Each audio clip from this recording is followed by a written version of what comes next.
Email us or connect with us on social media.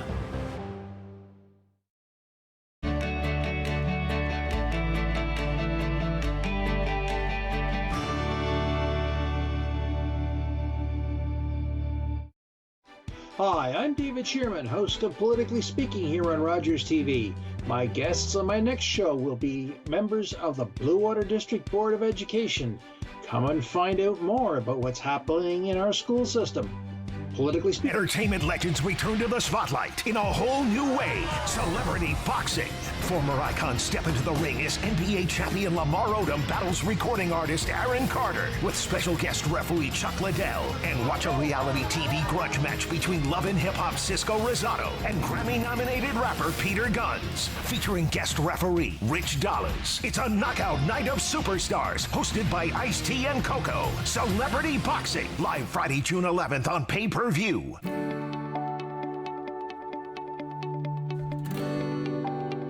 This is Rogers TV, Grey County. The opinions expressed in the following programs are those of the participants and do not necessarily reflect those of Rogers nor Rogers TV.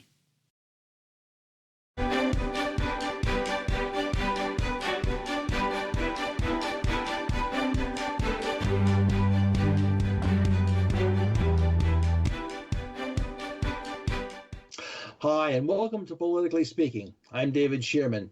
My guest today is Alex Ruff, the MP for Bruce-Grey-Owen Sound. And Alex, you're wearing partisan colors. I mean, you can be Tory blue, but maple leaf blue? Oh, come on, David. They're doing well. I do have involved in a hockey pool, and I do have them winning the cup this year, so I got to cheer them on. Of course. Now, as I said before we started, I almost went out and got my Montreal Canadiens sweater because I had the Canadiens are kind of in my DNA, being born in Quebec and living in Quebec for most of the early part of my life. So I can't change my blood, but I can at least acknowledge that the Leafs are doing quite well this year. So, hey, I know you were probably not alive when the Maple Leafs won the Stanley Cup, but I was, and I did watch that show in black and white. So maybe this year, maybe. We'll see. We'll see. We'll see. All right. We have lots to talk about, Alex. Lots of things that are going on. Let's begin by talking about the summer, because that's a really it's hard to believe it is almost upon us. Victoria Day weekend is past, and we're looking forward, of course, to Canada Day. And there's been an announcement about funding for youth local job opportunities. Quite a remarkable announcement, actually. Yeah, so Canada Summer Jobs is some program that's been around for decades, or maybe not decades, but for quite some time. And it changes a little bit every year. Normally the national priorities get changed, and the pandemic threw a big wrench in it last year, my first year in the program.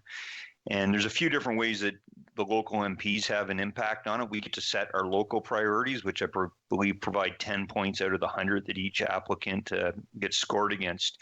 And I kept mine very much in line with what Larry, my predecessor, had established, although the whole way it was scored had changed since the last election. So it worked out all right last year. There was some hiccups due to the pandemic, which created a lot of funding not being announced right away. Normally, it's only about 40 to 50% funded. For example, last year, we received initially around $800,000 in funding.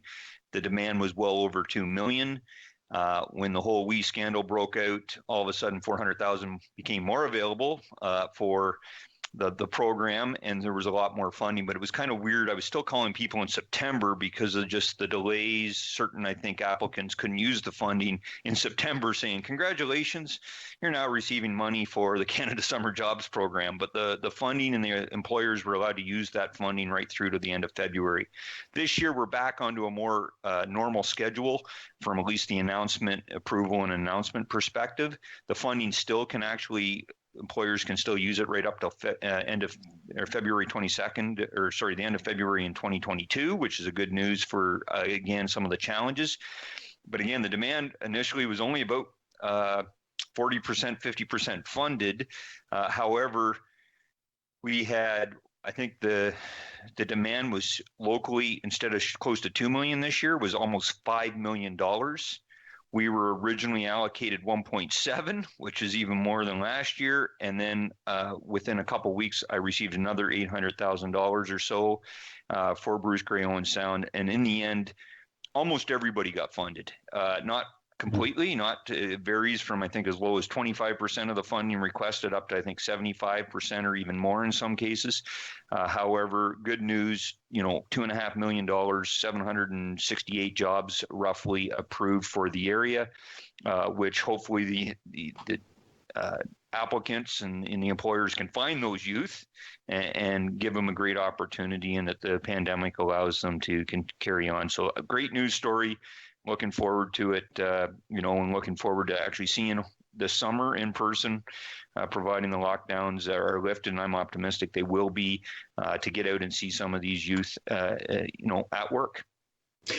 I did do a little nosing around of the program website, and I think students can apply through either Service Canada or through Y Employment Services. It's a both and kind of thing. So wherever you're more comfortable, but there are jobs out there. My goodness, I think that and some of them are definitely more than minimum wage. So it's the kind of thing that if you're interested, you're looking for work, and I think that goes generally not just students, but others as well. There are jobs to be had in this community. So hopefully people will be able to find something that helps them out and helps us all out. Oh, for sure. Yeah. So the other announcement that caught my eye was some support funds that went to the Royal Canadian Legion. And there was a new announcement of another $89,000, which will be shared across the Legion branches in the riding. Yeah, no, so all that funding, the initial tranche went out earlier a number of months ago for the branches that had applied initially, but some of them, it's like anything, the pandemic, the Legion's very much run by volunteers. So I think some of the challenges were they just hadn't got their applications in yet. And so fortunately, that money was allocated to Dominion Command, so it was actually dispersed all internal to the Legion. Chain of Command, or the Dominion Command, allocated it out, but there's now been a total of 3 tranches of funding. So I think every branch did get some sort of funding locally, and that varied. I didn't put all the details. I think that's up to the individual legions this time around to release, because how much each branch individually got, but it really varied. They were almost all the same, but some of them, the one tranche, I think, allocated about $4,500 per legion, and the other tranche did give out about $10,000. So it varied upon what the legions needed or requested. And I know every legion's slightly different in the riding. As you know, my background, I've been actively involved in the Legion since retirement, but I've been a member of the Legion since even before I joined the military. So I'm involved with my branch in Tara. And initially, Tara is in a pretty good financial position compared to some of the other branches. However, it's been hard on every legion with the doors closed for huge chunks of time. They were open briefly again, but then they've been closed up again, and I'm hoping to see them open here in the coming week to allow at least some people to get back out there following the health guidelines. But now that the weather's nice too, most legions have an outdoor patio type setup and the ability, and it's not just for those veterans. It's not just for people tied to the military. It's very much community hubs for each of our small areas across the riding, and so many different fundraising and community organizations leverage them for so much support and to actually just run events. So I'm looking forward to seeing them open. Well, I know that the whole area of nonprofits has had a huge problem with fundraising, huge issue with having to lay off people if they have paid staff, or volunteers who kind of are stuck at home. And many of the government programs which have been able to help the nonprofit groups have been well received. But this one is specific to the Legion, and it'll be good to see that the Legion programs start up again, the suppers, the various events, and certainly for the members, it'll be a good thing to get started again. So, good news all the way around. Now, let's dig a little deeper here, Alex, that one of the headline issues, and it's probably closer to you than most MPs, is the Committee on National Defense testimony around the,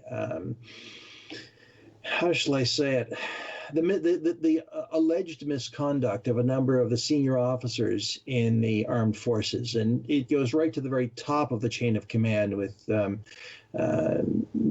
General Vance, and it had an effect on the vaccine program, where it was the general who was responsible for that was removed and replaced, I should say, not removed, but replaced by another senior officer. What's going on here? Is this a cultural thing? Is it just help me understand this? Yeah, so it's not easy to explain, David. And this goes right back to 2015 when Op Honor was first stood up or named by General Vance. And unfortunately, that's the frustrating part about that, is the hypocrisy of General Vance, somebody that I do know, and I had a lot of respect for him, and I still have a level of respect for his, tactical capacity and his operational experience and some of the great things that he did do for the Canadian Armed Forces.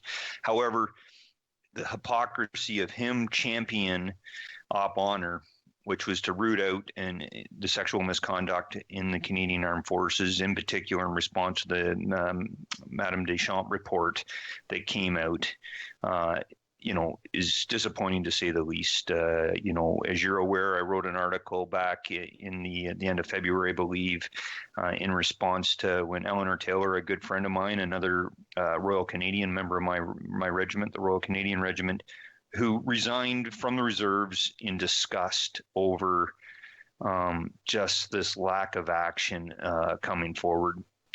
But to be frank, going back to even 2015, and when we knew this operation and this whole idea and trying to, deal with this, we knew that there was going to be a level of, of the turning point. Once victims, predominantly female, but male as well, coming forward and reporting this, that it would be a level of sort of public, shock, dealing with it, because we wanted to get to the point where people felt and victims felt comfortable coming forward. And that was something all along. But then obviously, in light of these allegations against the highest ranks, as you mentioned, General Vance, there's some other allegations against other senior officers. We'll talk about General Fortin here in a second. But the fact that it was known about, it was reported to the military ombudsman, and then reported to the Minister of National Defense, and there was nothing done, to be frank. And again, this isn't, unlike, in some of the allegations that have been made and, comments that have been made on the partisan or political side about, well, there's allegations, or there wasn't allegation, there was a rumor on General Vance that I was in uniform. I wasn't privy to those conversations, obviously political conversations back in 2015. However, they were investigated at the time, and it wasn't a victim coming forward. It was a question of inappropriate relationship with now General Vance's current wife, and that's what was looked into at the time before he was ever made Chief of Defense Staff.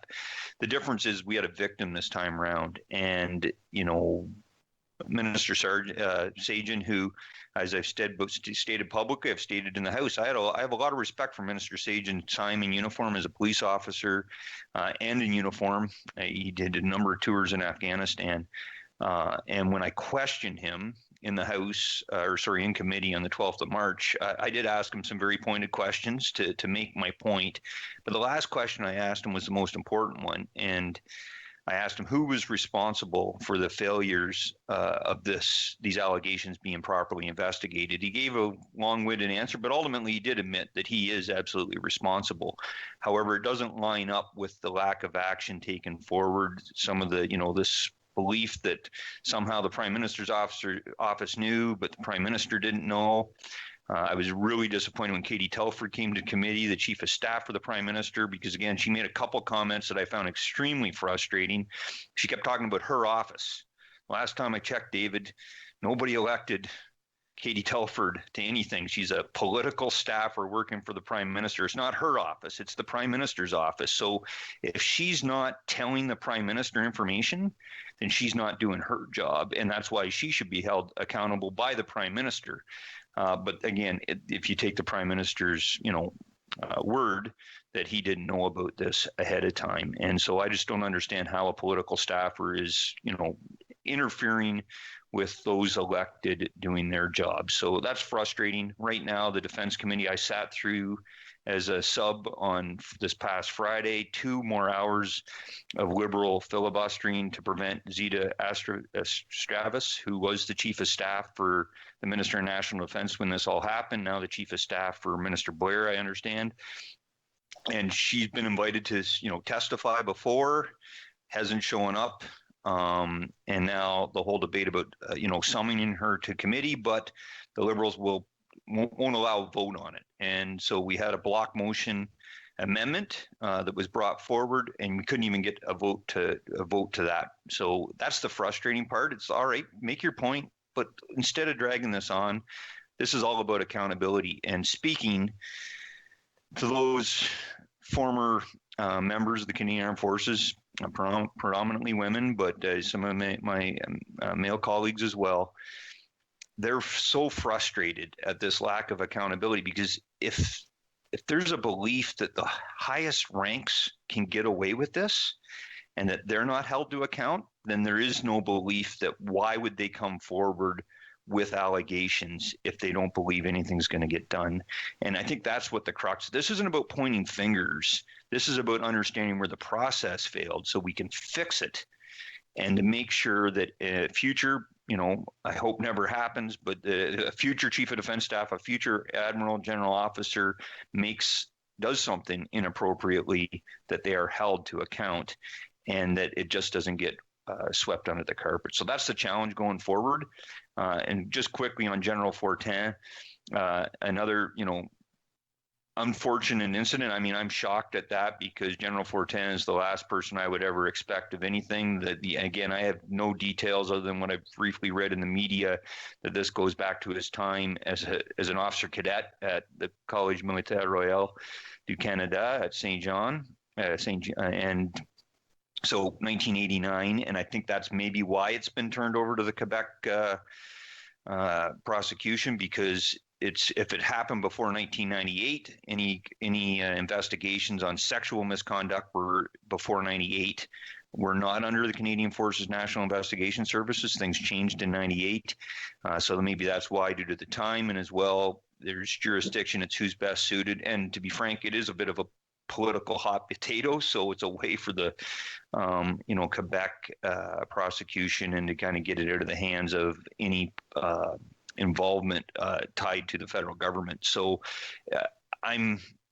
the challenge I think we have with all of these allegations going forward now, and they should all be done, is actually due process to some extent too, and to ensure that everybody's getting a fair trial. And that's a unique challenge, I think, going forward, because I absolutely want everybody held to account if they're found guilty, but everybody is owed due process. And the last comment I'll make with General Fortin, again, something that the government's known about for a number of months now, and then the decision was just made in the last couple of weeks. But I'm optimistic with General Brody. I don't know Krista super well, but I do know she's a phenomenal officer with a great reputation. I know she'll ensure that the vaccine rollout still continues in a best manner possible.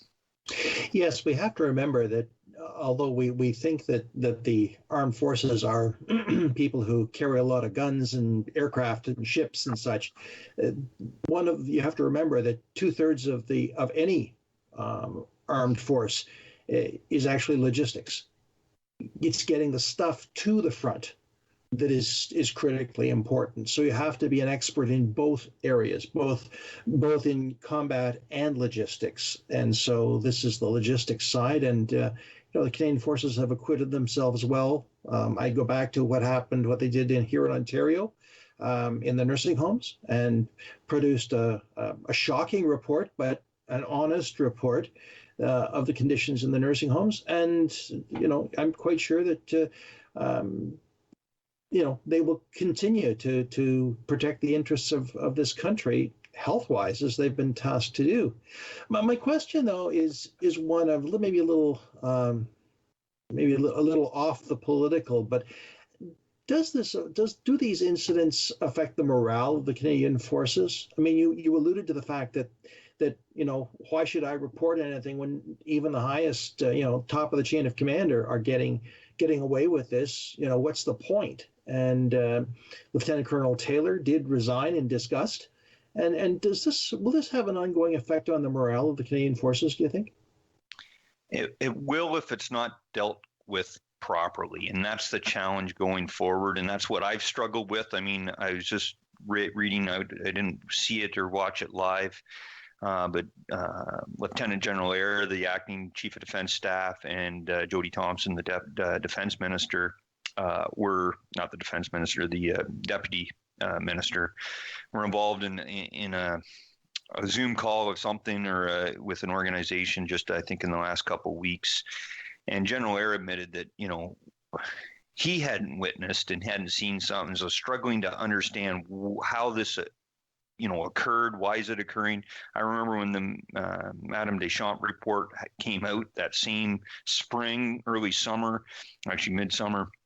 I was at a change of command for a friend of mine with a current female general in her forces, and asking her, as we were having a couple of drinks afterwards, was like, where's this coming from? I was shocked to read some of the stuff in the report, and she started telling me some horror stories of her own, and I was flabbergasted. I mean, I almost got a little frustrated, or not frustrated, but mad at her for not having brought some of these allegations forward, or letting me know, because there were some people involved that had retired by that point, but that the senior officers that I was, knew, and I would have had, personally, I'd like to think I would have had the moral courage to step up and call them out on it, because you just can't have leadership doing that. And it does impact morale if people don't think something's going to go forward. And I think that's the challenge right now. I mean, I got nothing against Madam Arbor and doing another study, but that isn't what I'm hearing from the troops. They want just to follow up and take action on what that Deschamps report brought forward, and that there is nobody above the law, and that's the case. Is everybody's got to face their lumps if they made mistakes, and let the due process work itself out. But if the soldiers, air crew, sailors do not feel that the senior leadership, or that there's a way to get out of things, then that's when morale will be impacted. And that's what I even stated in that article I wrote. This is about ensuring everybody's treated fairly within the Canadian Armed Forces, but that we remain and that we retain an operationally effective military, because the world is not getting any less volatile, any safer. We need an operationally effective Canadian Armed Forces to represent Canada and to uphold our national interests.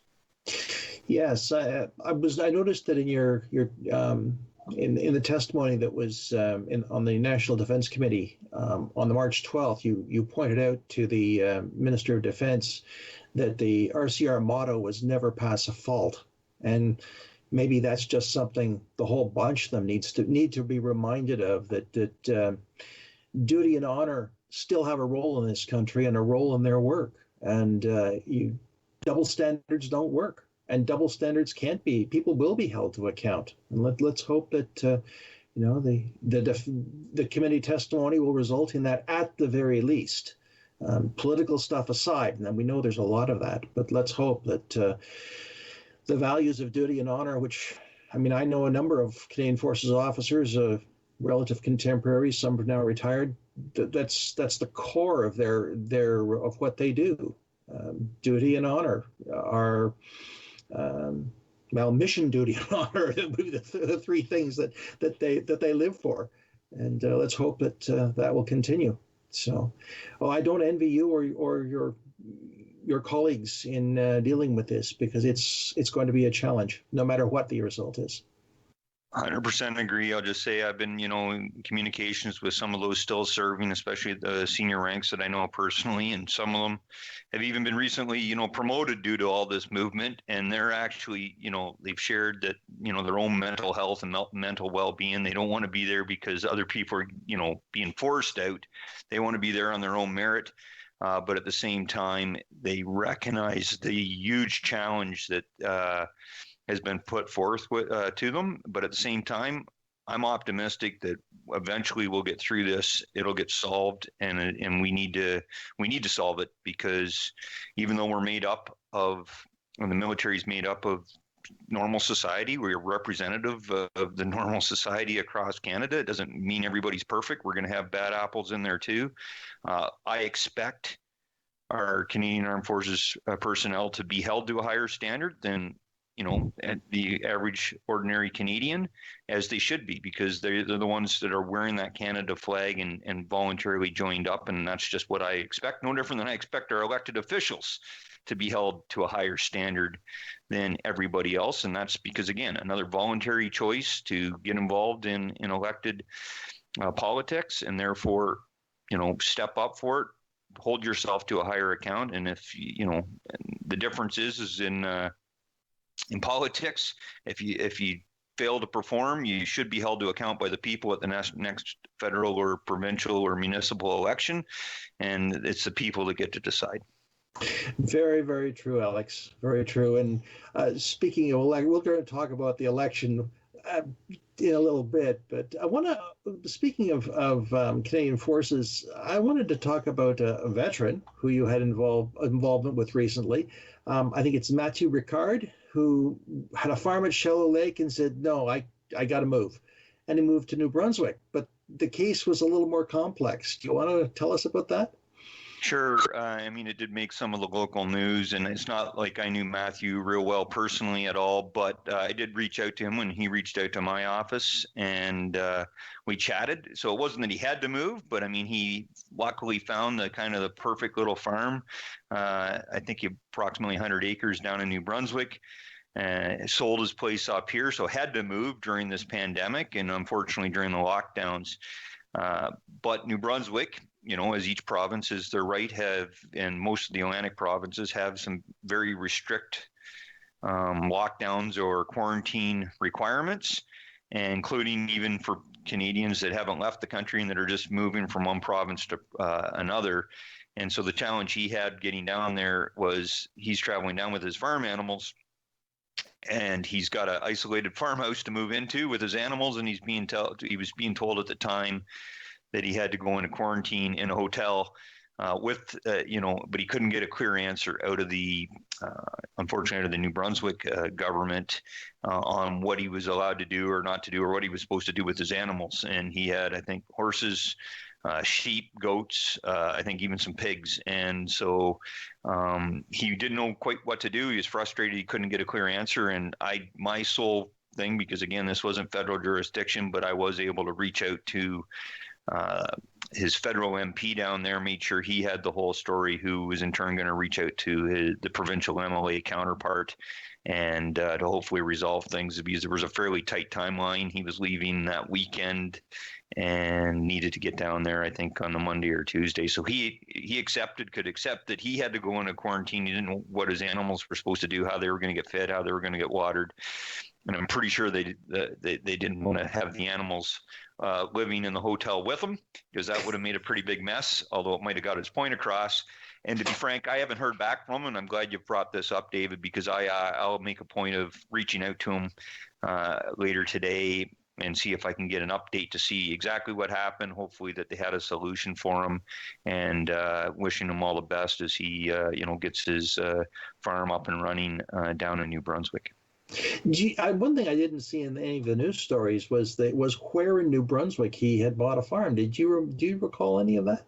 If my memory's correct, I think it's in the Rothsay area, so down not far out of St. John, but don't quote me on that. I mean, I'm saying it obviously here publicly, but that's just my best recollection. There are some nice small farms down that area. So, but at least Rothsay is south of Gagetown, where you would be much more familiar.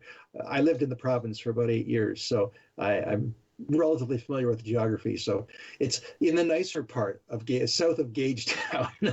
Well, there's nothing wrong. I think actually all of New Brunswick's beautiful. I enjoyed my total of 8 years living down there too, and I think it's closer to 10 when you add up all the courses and training I did down and in the Maritimes and in New Brunswick. So it's a beautiful province. They're really good people. In fact, the people there are not really any different than the average constituent in Bruce-Grey-Owen Sound. They're just good people, super friendly, and it's like every neck of the woods. There's pros and cons to everything. The mosquitoes down there can be quite terrible.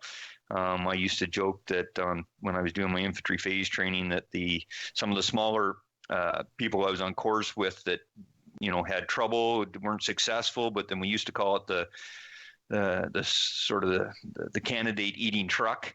Would come around, and you never see them again especially when some of our pass rates were only around 50% for some of the courses I was on. But down there, I'd say too, sometimes there's one young small fella that we never saw him again, but it wasn't the truck that got him. It was the mosquitoes that were the size of small birds that picked him up and carried him away, and we never saw him again. Well, we used to say when I lived there that those mosquitoes had RCAF roundels on them, and they were actually based up at Chatham. So, but anyway, we have to take a break, Alex, because I won't say we have to pay the rent, but we've got to do some PSAs and programming commercials. So we'll be back shortly, folks, and we'll talk more with Alex Ruff. I'm David Shearman. This is Politically Speaking.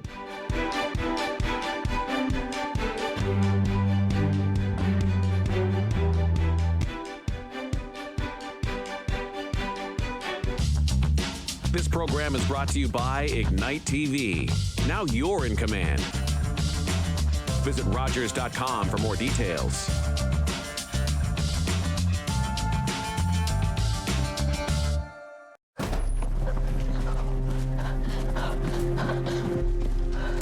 Johnny wanted to go back home. It was 1,000 kilometers away.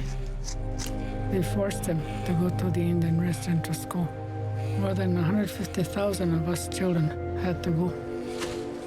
They wanted to change us. Our Father in heaven, hallowed be your name. Hallowed be your name. Thy kingdom come. Thy kingdom come. Thy will be done. Thy will be done. Kill the Indian and the child. It's been called cultural genocide. I survived residential school. My brother Johnny did not. Chani Wenjack was one of thousands of children who died due to Canada's residential school system. More than 80,000 survivors and their families still live with its legacy today. Hi, I'm Owen Sam Marion Body. To find out what is happening in our city, please watch our council meeting on Monday nights at 7 p.m. on Rogers TV.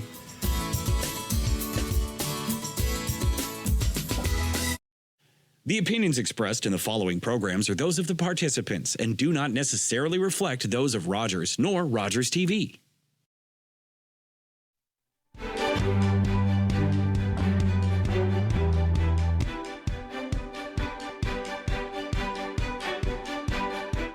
Hi, and welcome back to Politically Speaking. I'm David Shearman. My guest is Alex Ruff, who is the MP for Bruce-Grey-Owen Sound.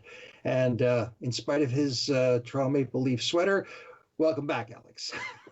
Thanks for having me again, David. And I'm sure we'll see Toronto emerge victorious in this first round, and I'm optimistic even in the second round. We'll just wait and see, won't we? We'll just wait and see. Alex, let's talk a bit about the House, because you're still in session. The business of the country is still being transacted in the House of Commons. How much longer do you have before the House breaks for the summer?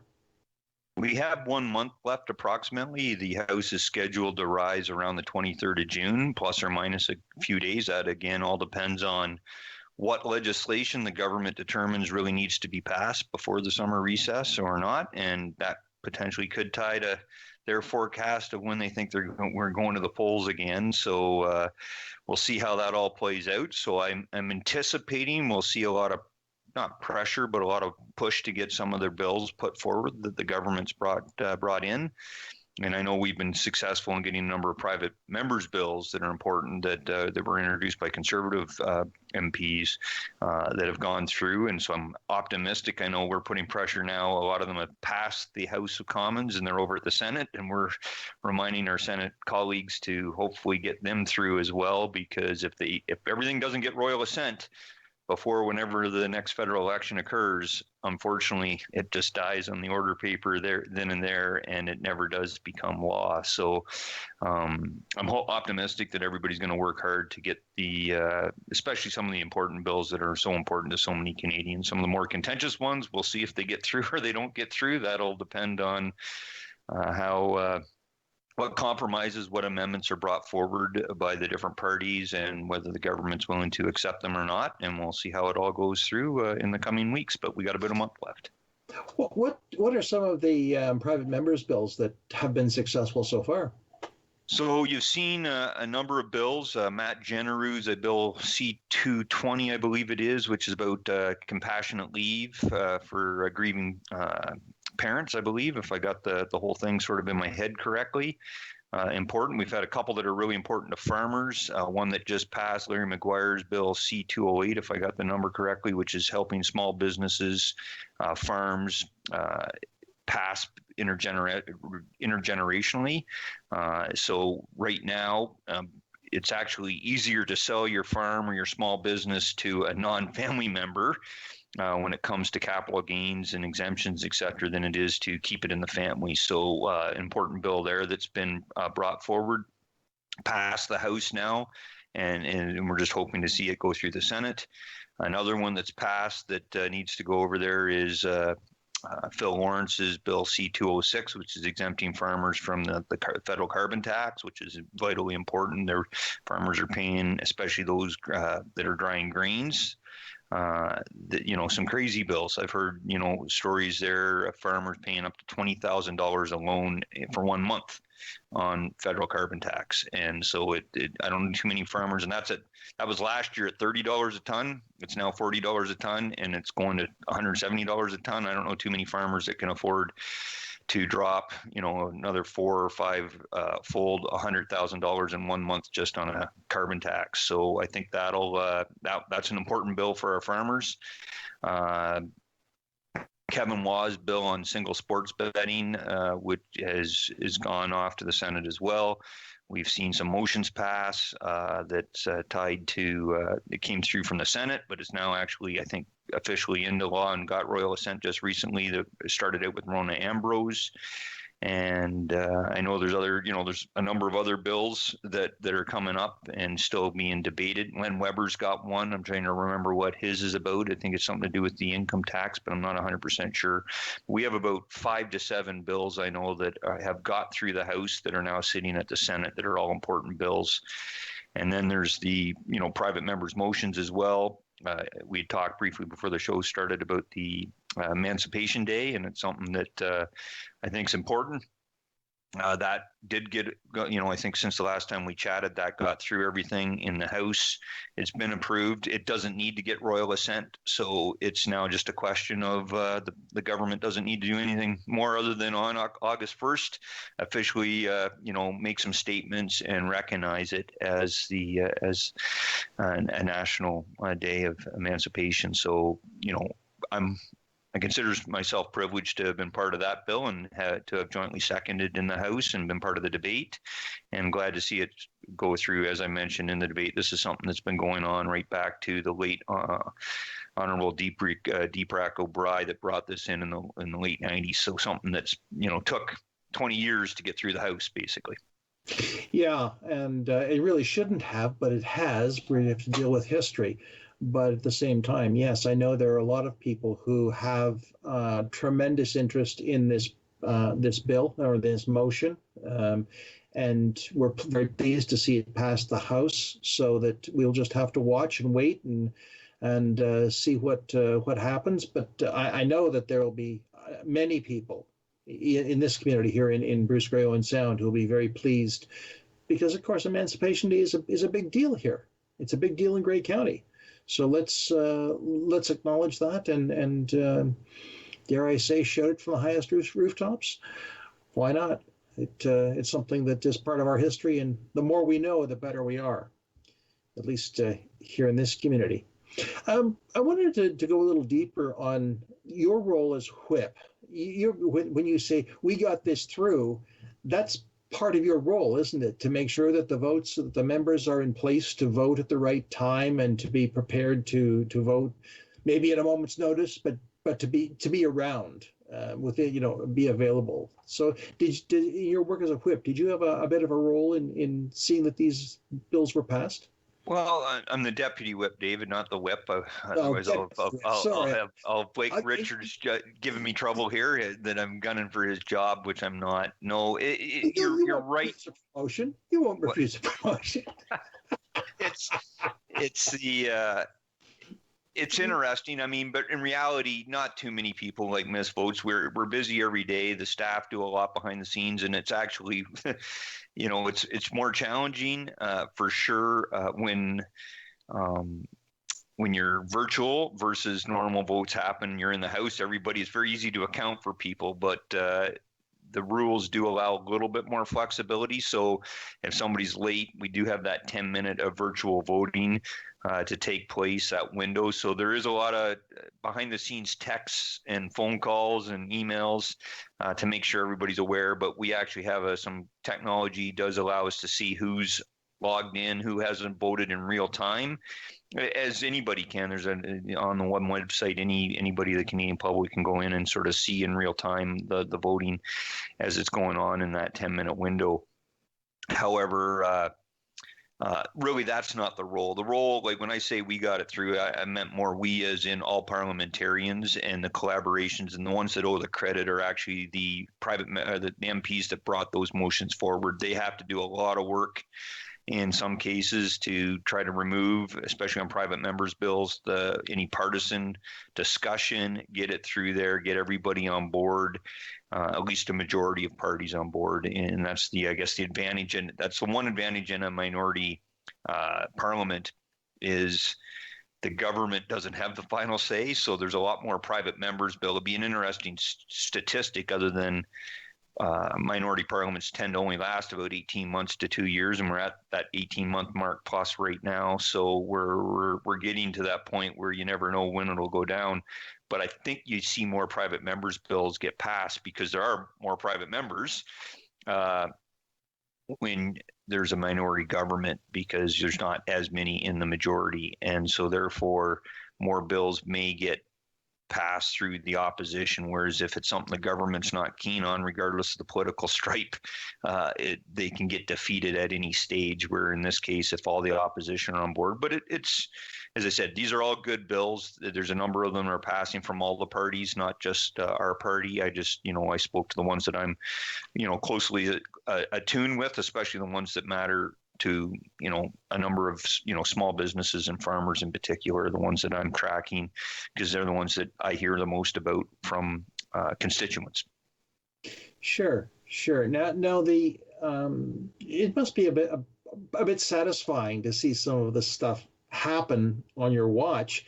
It has been said that minority parliaments are actually some of the most effective parliaments because there's a need for compromise, because there's a need for working together, because the government always has that threat of being defeated, and there maybe they'll have their agenda, but maybe they're a little more willing to a little more give and take. And on the other hand, you've got the opposition, who is certainly sniffing at every opportunity to catch the government unawares or catch the government up on something. But at the same time, they have an agenda, and you've got to maybe work together a little more. So would you say that although this is your first term, it makes for an effective governance of the country?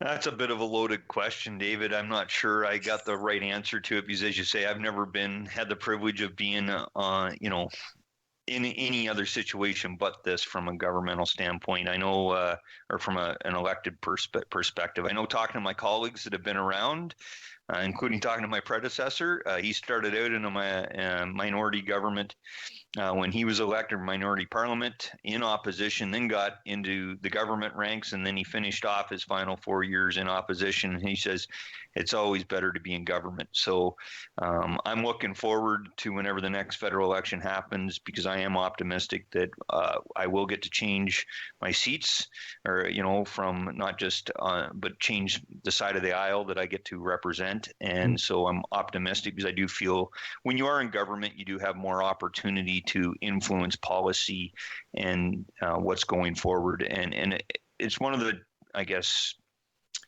criticisms that you sometimes receive when you're in opposition, that you're always being critical.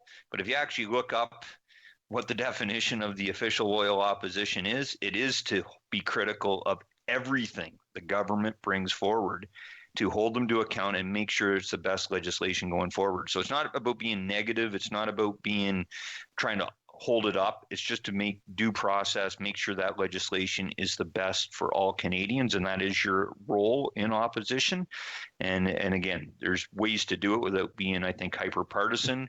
But it is a challenge. I think I've mentioned that on the show before, is that the longer you're there, it does sometimes get harder to be maintain that sort of nonpartisan viewpoint on all times. I've asked a number of questions on specific issues, and the answer you get during question period is never really an answer.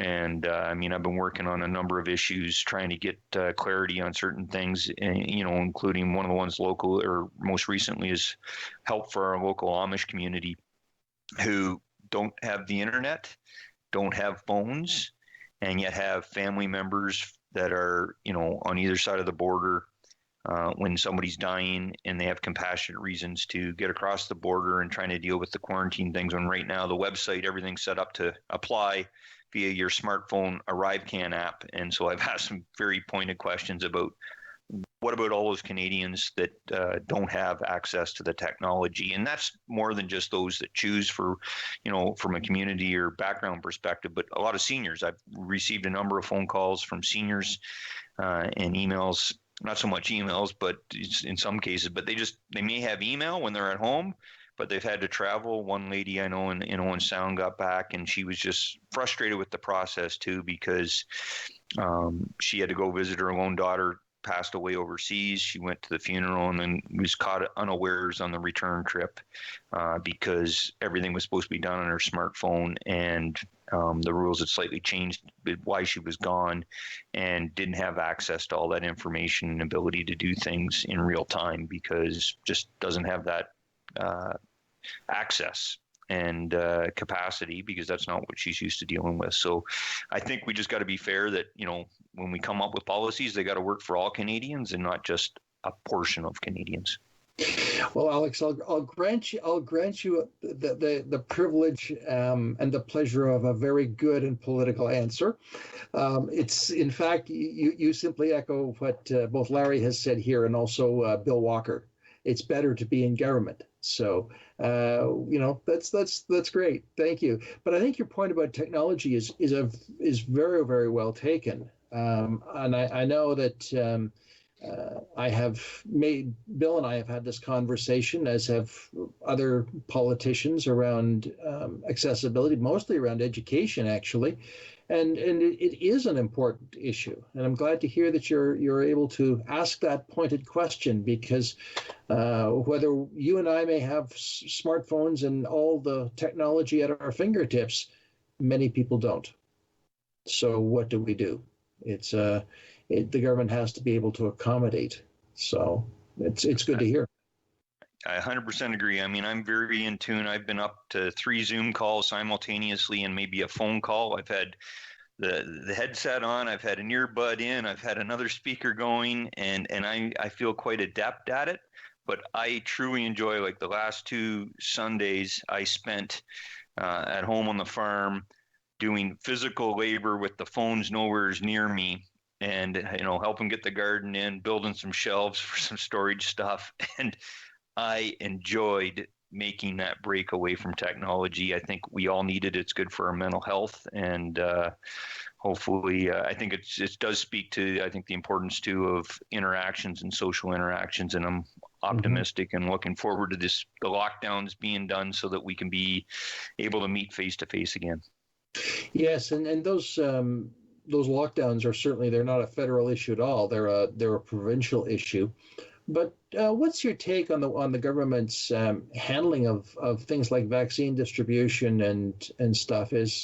Are you quite okay, or what's your take on how the government has handled the COVID-19 situation?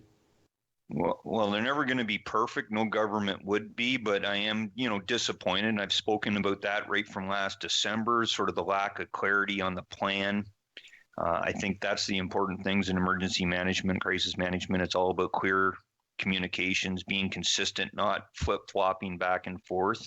But the biggest shortfall that the federal government, I think, could have done a much better job, because in reality, they only had a couple real key aspects and that they were responsible for.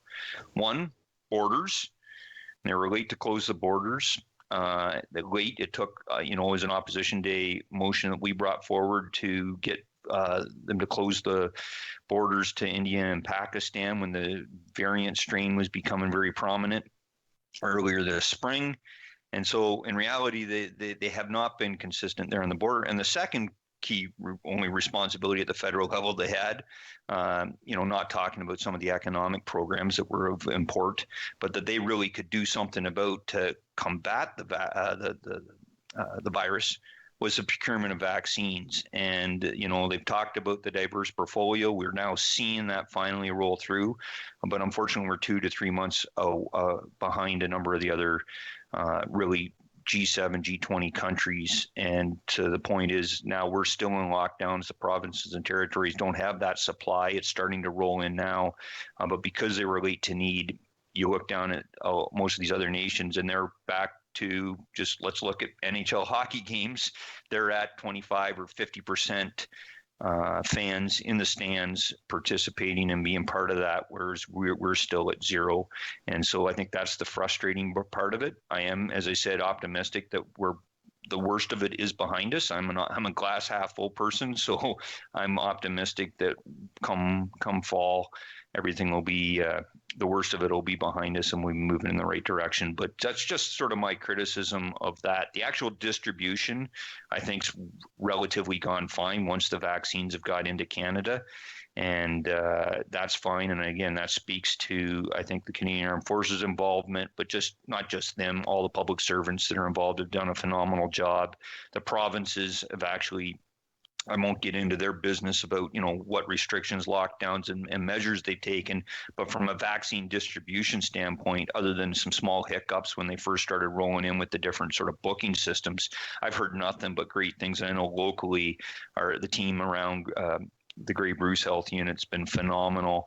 When I went through and got my first jab there last week, I was so impressed down in Hanover. I think just shy of 3,500 people, which is what they're set up to do. I think 3,496 done in a day. No lineup, super smooth. I haven't heard a single complaint about anybody that's gone through any of the local hubs in getting their vaccines distributed. So I think the actual distribution aspects has gone smoothly, once they got through the initial hiccups, which you're going to have in any organization. Mm-hmm.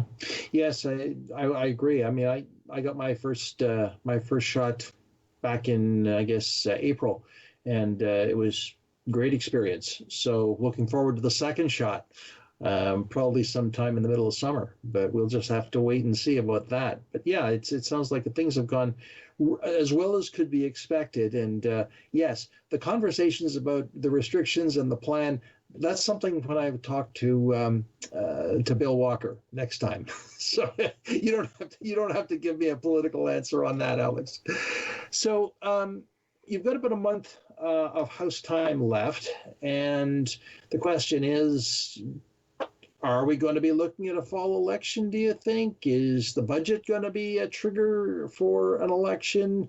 I really can't see a June election at this point. We're a little late for that, but maybe in the fall. Do you think that the government will say, okay, let's go to the polls? Well, I'm pretty sure we won't have an election. We just had a vote yesterday on the block opposition day motion that they brought forward on not calling that, getting the government to commit not to call an election, on something of non-confidence. So the point is that actually passed yesterday. So including everybody voted for it, except for one MP. I won't mention who he is, but an independent now. And so it passed yesterday almost unanimously. So I don't think there will be an election unless, obviously, the government goes back on sort of what they've promised.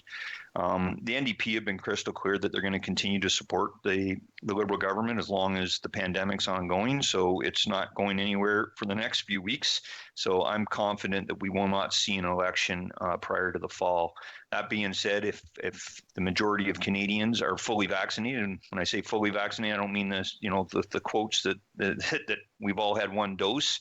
We're only at 4% fully vaccinated in this country, I think, right now. We need to get that up into the 70% range. So if we're there by September, I think all bets are off.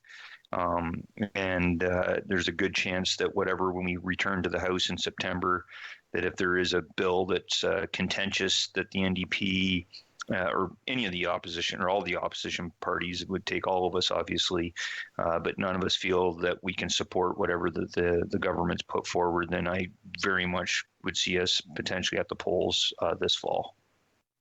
Yes, and I presume that the party is ready and the party is prepared, and the nomination meetings have all been held or will be held, and that the organizations are always ready to go.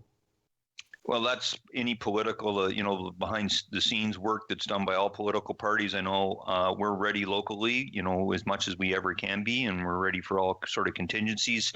I know our party in particular, to speak to, I guess, maybe how maybe frustrated a lot of Canadians are with the current government, and maybe they're ready for change, is that, the fundraising numbers, despite the pandemic, our party just set a record for the first quarter of 2021, just shy of $8.5 million that Canadians donated to the party.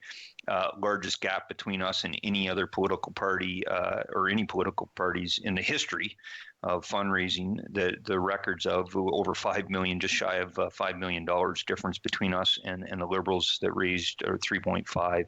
So that's actually, I think, 2 quarters in a row that we have set records for our party for fundraising. So I think that's indicative of Canadians being a little frustrated with the current federal government. And so I think that's a positive sign for us. But ultimately, until we're past this pandemic, I don't think anybody wants an election. And we need to, so as I said, I think come fall, who knows what's going to happen. Yes, it'll be a very interesting experience to watch in the fall.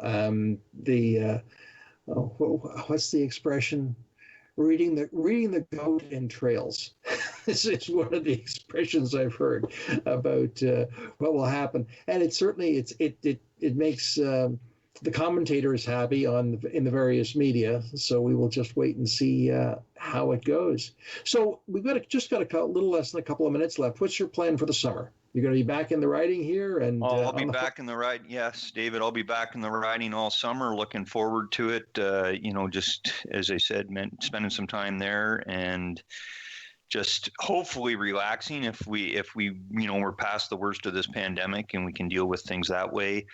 There's obviously still a lot of work to get done even before the summer hits here in the House. I am optimistic. I think tomorrow we should get a final decision down on the BSE status for beef farmers, and so that'll be vitally important, and seeing how that impacts. I know there are concerns that way as well. There's other bills being debated in the next month, as I mentioned, Bill C-21 and Bill C-22, in particular, talking to justice and our firearms legislation. I'm looking forward to the debate on those in the coming days. because those are, Bill C-21 in particular is something I want to talk to. But I'm looking forward to being in the riding all summer. I'm going to try to spend, if the conditions allow, which I think they will, a chance to spend some time in the local communities doing some small group stuff, even if the conditions aren't fully lifted. And in fact, I'll do a table drop. I'm going to try to figure out a way I can give some free ice cream away to constituents, and do some meet and greets outdoors, weather permitting. Well, Alex, thank you very much. Always a pleasure to talk. Hope you have a good summer. Friends, I'm David Shearman. This is Politically Speaking. We'll see you again.